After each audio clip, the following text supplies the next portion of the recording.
Bedas, you're welcome to the show. That's me. Hi, Yes. Queen. Thanks for having me. How are you doing? I'm fine now, yeah. While you are here visiting my place, then I have to feel well, yes. Well, I was like, I wanted to ask a question, but before I ask you that question, I want you to, people, I don't know if people have heard about you before or people have got to know your name before, but Beda, what's the name Beda? How did it come about the name Beda? Well, it was my parents who gave me that name, like everybody else. Your parents Maybe gave you you have the to name. call my parents and ask why Beda. No, I know that they had a friend which was also called Beda, and they just like the sound of it. And I'm born and raised in Switzerland, so that's a German-speaking country, and the E, we say it E. Oh, okay. So where I come from, they call me Beda. When I come to Ghana, a lot of people say Beda because of the E. Okay, so the pronunciation. Yeah, oh, okay. yeah. So wherever I go, I'm a little bit different, maybe. So that is your real name? Yeah, that's my Beda real is your name. real Yes, name? yes. That's in my passport. Wow. So, Beda, what do you do? Yeah, every day I do, most of the time I do music. You do music? Yes. What kind of music do you do? Okay, where shall I start? I play so many genres. I also play many instruments, but my main instrument is drums, as you see behind us. That's my main instrument. This is where I come from. Since I'm a very small child, I always wanted to play drums. Then one day my uncle bought a drum set for me for Christmas. I was 7 when I got my first drum set. And then with 8, I started taking lessons and so on. And then I kept on playing. Later on, I studied music in Zurich at a university, also on drum set, on jazz. And then at that time, I played a lot of jazz music. Yeah. That time, I felt like I'm a jazz drummer. So you started the drums actually at the age of 8 years? Yeah, even before, my cousin was playing drums. I have seen it in his room. That is, I still remember when I stepped inside his room and I've seen that huge drum set because I was small, so it looked like that big, you know? And it was red and had some sparkles on it. And I wanted to be like my cousin a little bit. He was also a role model to me. Sure. I was like, wow, that's a cool guy. You know, I want to be like my elder cousin. So yeah, so I started playing drums by then, and then I went home and I put some boxes and some bowls and some trash bins together to create my own drum set. And my cousin gave me some sticks. So then I started playing like this before my uncle bought me a drum set. Wow. So you play the drums very well. Well, for me, it's never good enough, you know. So you keep learning them. Yeah, every day I have to go and practice again. Yeah, you have to keep rehearsing all the time. I'm never satisfied with myself, so I cannot tell you yes. I play. Sure. So Beda, you mentioned you went to the university to learn music. Right. So after the music, why do you decide to come to Ghana instead of, you're in Switzerland, right? Then you finished your school. You were supposed, you could have set up there, teach people, record big artists and stuff like that. But you decided to come to Ghana. Why do you? Yeah, right. So right after university, I came to Ghana for 1 year. I've been here before, like during university, to check the place. And I came here for 1 year because I wanted to learn more about African rhythms. Oh, okay. That looked like very important to me. And so I went to the art center. I had a teacher at the art center. His name was Kofi Misiso. He was like that time the great legend at the art center. And I was so blessed to have him for 1 year, like every day, a lesson with him, from like the great master. And that really made me, and I was doing nothing else than playing drums from morning to evening for 1 year. And after the end of this year, I met my wife here in Ghana, just 10 days before I left. Wow.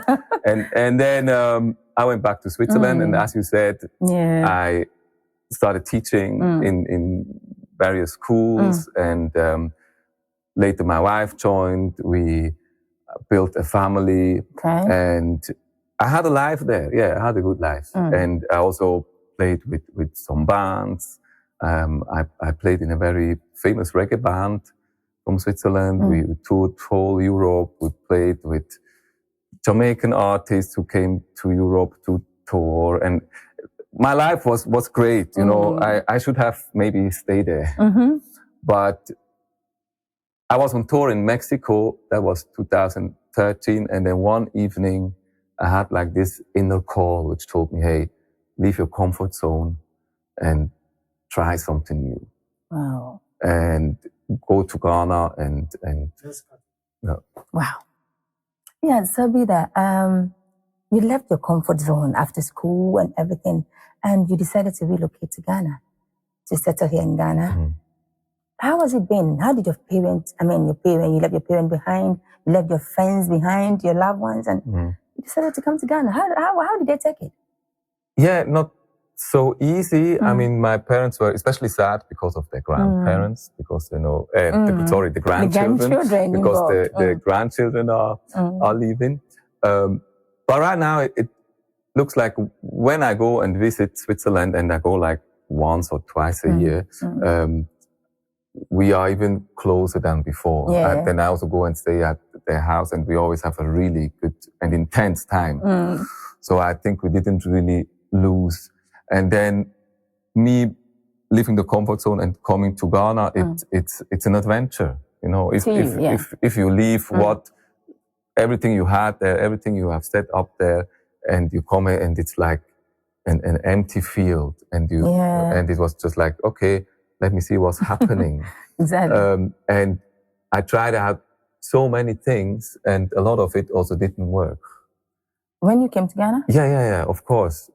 Because I wanted to see what is happening. What does life bring to me? Yeah, because this was your first time coming, so you need to, to settle down here is not an easy thing, because you're a foreigner, and you're coming to settle here. For example. Yeah, so you wanted to...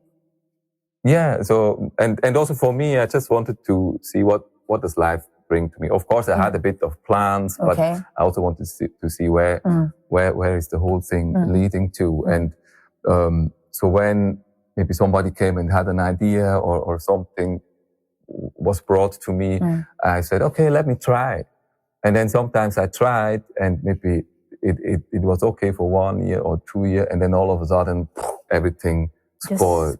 And it happened like so many times, but I think that's part of the adventure. Of course. And it's also a very creative process, because I've been searching the last 6 years since I'm here. It's a lot of searching and try and error. Yeah, and, trying different kind of things. And if you want to start something, and after some time you realize, no, it doesn't work like that, then you have to be creative and find another way. Exactly. And for me, as a creative person, it was not so easy, but it was very inspiring. Yeah. If life is too easy, then we become lazy and we are not creative anymore. Well, it wasn't easy, but inspiring. This is the Queen Show, and I'm here right here inside the Beda's Palace, and I'm having good time with him. We're talking about music, we're talking about this lifestyle, family, So it's all about Beda today. So just keep watching, and please do not forget to subscribe to support us on our channel. Since you settled here in Ghana with your wife and children, how has it been? Were you having plans already, build like a house already, or did you come to rent, or were you in a hotel? How was life treating you when you moved from Switzerland to Ghana? And then in terms of our food here, you live in your comfort zone and coming to Ghana. In terms of our food, how were you coping with all that? Okay, we started building this place already when we were still in Switzerland. Okay. My mother-in-law really helped, and she was taking care of the place. So when we arrived, it was almost ready to move in. But as sometimes things delay, especially in Ghana, it was not quite ready. So we had a room at my in-laws' house. And it was also funny that our container also delayed. And when we arrived, we just had our hand luggage from which we were able to take with our plane. So just a few dresses. The four of us, we shared one room.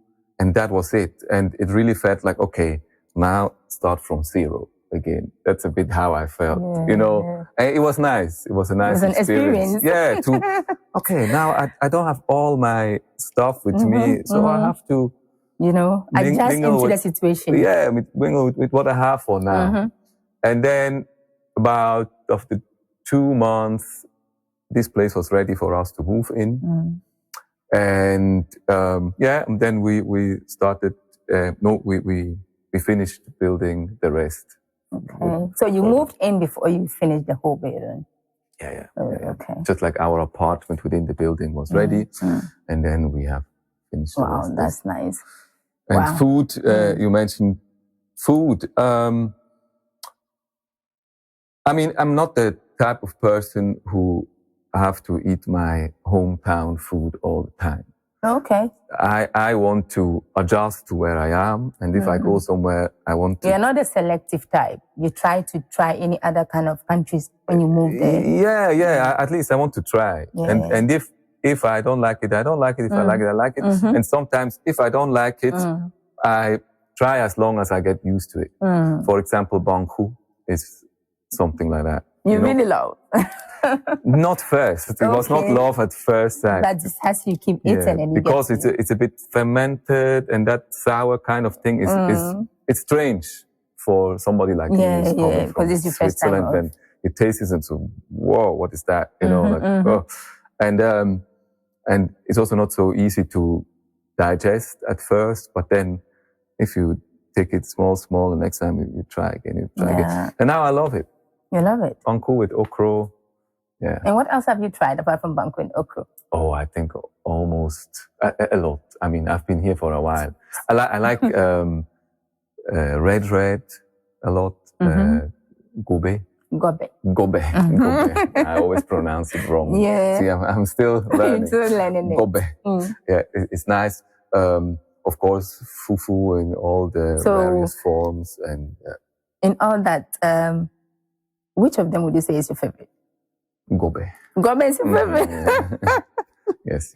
I really like it. Wow, you really love Gobe? Yeah. It's nice. So before leaving home to come to you, I checked the YouTube channel and I got to see one or two things that you've been doing, that you've been teaching the young talented ones how to play instrument, you know, how we're teaching them music and stuff like that.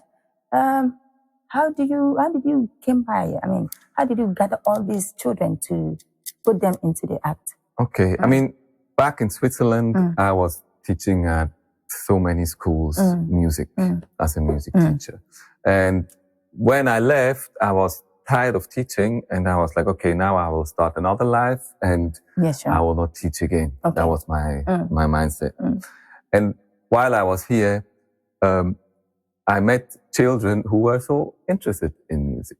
And then I couldn't just leave them and tell them, hey, go your way. So I was thinking, maybe I have to help them because it's our future and they will carry it on. If now I do my music here and I die and then my music also dies, no, it cannot be like that. So you need to impact into them. The young ones, they are leading us. They have to carry it on. So what I know, let me pass it on. And here there are also a lot of children which I've seen, they are roaming on the street, and sometimes they don't go to school. And I was like, let me do something for them so that they have something useful to do instead of just roaming around. You know. So is it like a school or just a? Yeah, it's a school. We train every evening. They come around every evening, and then I teach them some drum rudiments, which later, when they want to play drums, it it's like some techniques, you know, some ABC of drumming. And then we also do a lot with do, re, mi, fa, sol, la, ti, do. Okay. On the xylophone, which is also like a basic to learn maybe guitar or keyboards or any other instrument later on. Yeah. So far, are they picking up? Oh yeah. Some more than the others, but that's how it is, you know. Yeah. Some only come once in a while. Some really mean it and they come all the time. And sometimes they also leave or they go somewhere else and you don't see them again, and all of a sudden they are back. And you still want to learn again. Yeah. And all of a sudden you meet them again. And yeah. I saw something. I saw a section whereby you were with your son. If I'm not mistaken, it seems like your son plays the drums very well. Did he learn it, or he just took it from the father, like, you know, kind of like? Yeah, I mean, I'm teaching him a lot, I think, yes. But he's also just picking it by watching me, but also others. I mean, in this place, there are so many great drummers and so many great musicians going in and out. And for him, it's just normal to know all those people, and they also know him. Sure. You know, and if you want to know something from them, then they will just teach you. They tell him, and he also has the opportunity to play with us all the time, and all the musicians who play with me, they also like him. And when he's around, oh, let's play, you know.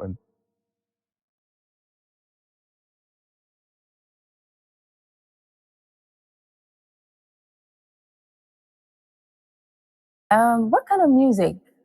Well, the kind of music that you do, how would you describe it? Okay. I mean, currently I have like 4 projects which I'm involved as a player.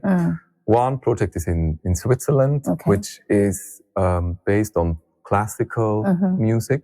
Okay. With a flute player, he's the band leader, and a cello player, and I play the drum set. So it's kind of a modern way of playing those classical songs, which I really like because I'm also European, and to play European music and dive into it, it gives me a lot.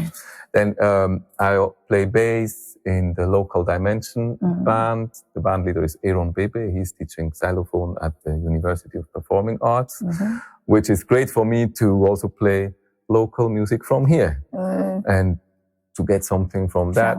And then I have my own projects. One is called The Massive Tribe, which is like electro, experimental, dub, kind of thing. There I play the drum set. And then I also write my own songs, which I sing. When I perform them, I also play the bass. And I'm going to release my album 2nd of May. You already have an album? Yeah, I have that album since like 2.5 years. It's ready, and I was never ready to release it. So it's yet to be released? Yes. So finally I said, let me release it, and then I have that one. You know. When is it going to be released? 2nd May. 2nd of this May? 2nd May. Wow. So aside of the drums that you play, you are a musician. So how do you do your recordings? Do you invite someone to come here to help you do the recordings, or you do everything by yourself? Mostly people book the studio. Okay, they book your studio. Yeah, okay. So I have my studio here. I'm also a recording engineer.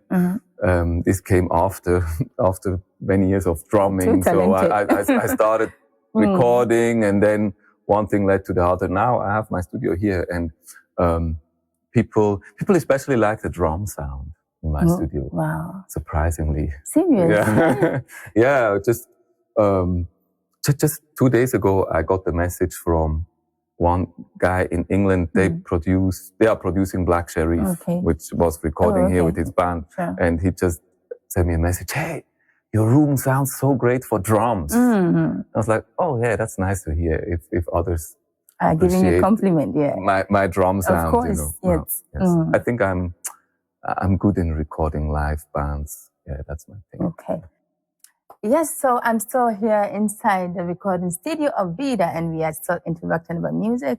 And he made mention of he plays drums, and I see him sitting by there. the piano again. So I want to test him to play something. Since he knows how to play all the instruments, I want him to play something, maybe something from your album. So if you could give us a little sound. Okay. Yeah, so do something. I'll demonstrate something. Exactly, please do. Oh, baby, kiss me one more time. One more time to feel your lips on mine. One more night to hold you tight. And then I will let you go. And then I finished this song, writing it. And then I will let you go. And I was like, I need another song which comes after that. And I took the same melody, and then I will let you go. But I did a new chord. Okay. And then I will let you go. See, the melody fits. Yeah. It was a new song. And then I will let you go. Then I really need you once again. And then I will let you go.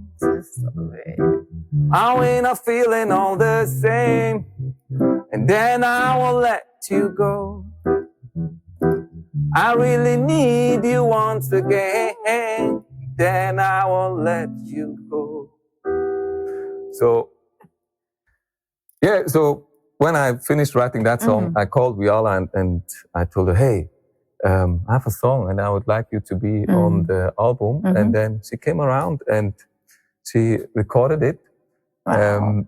She even had another recording session here for like 3 days. And then the 4th day we recorded that song and her throat was a bit scratchy. Okay. But it gave it that kind of rock flavor. Feeling, yeah. Yeah, and it's like a reggae rock kind of thing, how it turned out.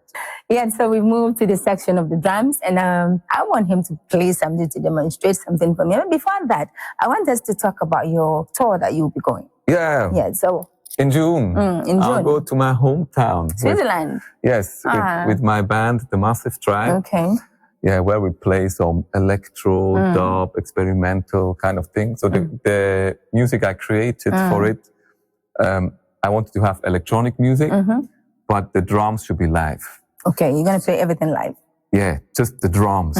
But the rest is some synthesizers running, some loops. Like we play with the machine, actually. Oh, okay. Somebody's still controlling the machine somehow, but the drums should be live. Wow. And there's a lot of improvisation. Because I'm also a jazz guy, I like improvisation. And we'll be going there and collaborating with Alina Amouri. She is a Swiss-based singer, and I like those exchanges sometimes between the continents. Sure. Everybody with a different musical background, and then we melt it together. Yes. So, Beda, what is so special about these drums? This is my personal drum set. It's from a Swiss company, which I'm endorsed. I'm endorsing those drums, Giannini Swiss drums. Okay. It's a Swiss wood they use. For you? Yeah, and now that I brought it to Ghana, I said, no, I also need something from Ghana to put on it. And I used this goat skins on the drum. So the skins are from my drum builder at the Art Center from Ghana, and the wood is from my drum builder from Switzerland. So another example how to melt those different cultures together. I can see the drums are very strong. Yeah, and I also love the cymbals. Some of them, I got them from my teacher, who is now more than 80 years old, back in Switzerland. So, for example, this cymbal is older than me. Yeah. It's older than you? It's older than me. For real? Yeah, it is. I got it from my teacher, and it's such a great cymbals as all of them. Well, viewers, you see what I was talking about. This interview is so much, it's still getting interesting. We're still going to go more and then, take a little talk, and then you are going to see a lot of things that is happening here in the Beda's, at Beda's Palace. So you see what he has demonstrated. He played the piano and the drums. We are yet to see what is going to happen next. So along, come with me and let's show you what is out there. Let's go. So we are in Beda's, and we're still outside of the premises now. And he's going to take me through, he's going to show me one or two things. He's going to take me to the stage whereby when people come, where they do their performances, and then we'll take more tour for you to get to know how things are run here and then how things are happening here. So just come with me once he take me to the stage first. So. Yeah, as I said, this is my stage. That was the first thing I've seen in my vision, that I want to have the stage. And then the next thing I've seen is a bar. And the bar is here. So I designed them together. And then I was thinking like, okay, we have the stage and the bar, so what again? A studio could be cool. Exactly. And then maybe some people also want to sleep over, so they can also stay in our hotel. We have hotel rooms. You have hotel rooms here too? Sometimes also bands come from outside and they want to spend here for 1 week to record, so and they can sleep here, they can eat. We have food, we are selling food, drinks. So yeah, everything to enjoy yourself, you know.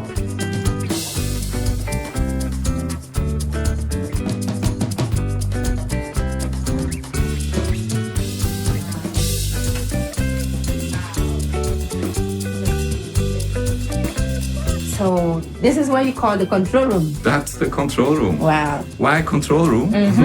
Because whatever is happening on the stage or in the recording room is printed here. So there are cables coming to this room and we can record everything here. We also record live performances. So everything is connected. So when you are in the control room, you monitor everything out there. Everything runs together here. Wow. It's like the heart of the whole studio.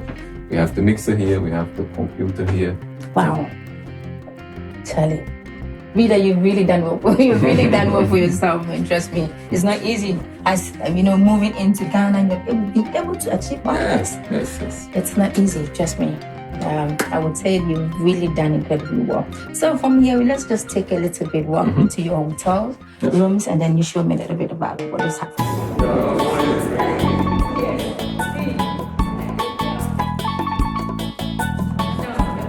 We are here on the second floor, where we have both of our hotel rooms. We made one room ready for you.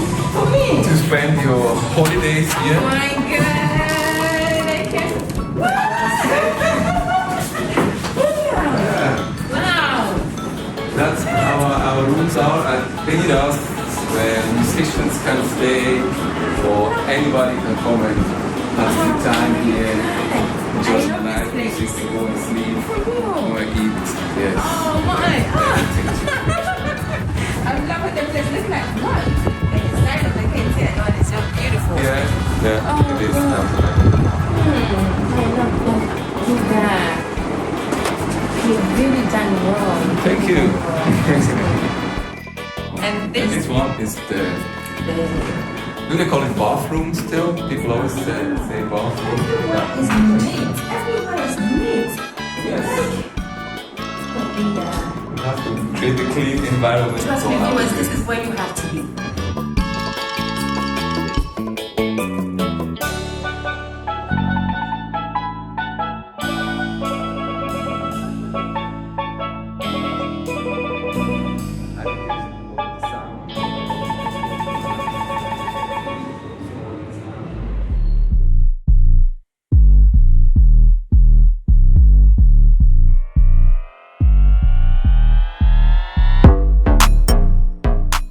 This is the Beda's Palace, and as you can see, this is the view. I mean, this is the main gate. Yeah, the main gate, the entrance. You can enter. Yeah, so you see, there are more things that we do here. We have the hotel, we have the restaurant, the studio section, the music school. We have the stage craft where people come to do their performances, and of course, we have the event place. If you want to come and hire this place for an event or anything, you can just come. I mean, just link up with my boss here, Beda. With my office. Link up with him, and he will just come. I mean, he doesn't charge too much. The prices are very moderate, you know. So you just have to be here and do whatever you want to do. He would love to be here. So please do not forget to follow us on our YouTube channel and subscribe to support us. Beda's. Yes.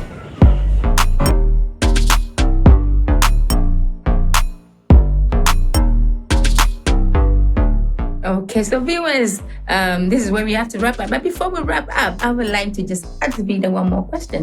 Beda, about your album. Your album, can you tell us the date one more time? And then your tour. Can you tell us the date when you're going to tour? Okay. Sure. My album is coming out 2nd of May, 11 heartwarming love songs straight into your heart. And then we go on tour June to Switzerland. If you are there, yeah, come around, have party with us. Yeah. So I'm here at Queen's Hour. It was such a pleasure to be here. Thank you so much for passing by and doing all that. I've been a fan of Queen's Hour for so long, and finally I can be part of this program. Please check it out. It's amazing what she's doing. So many interesting people which you have on your show, and congratulations. Thank you so much. I really appreciate it. Thank you so much. Thank you also for having us since we came. I mean, we have been having fun throughout. I enjoyed myself, and I believe my crew also enjoyed yourself. We really did, and I'm so proud of you for everything that you've established in Ghana here with your family, your wife, your children, everyone, and what you are doing for the kids around here. God richly bless you for all the good works that you're putting out. I really appreciate you so much. Beda, once again, I really appreciate it. Thank you. Yeah. Thank you so much.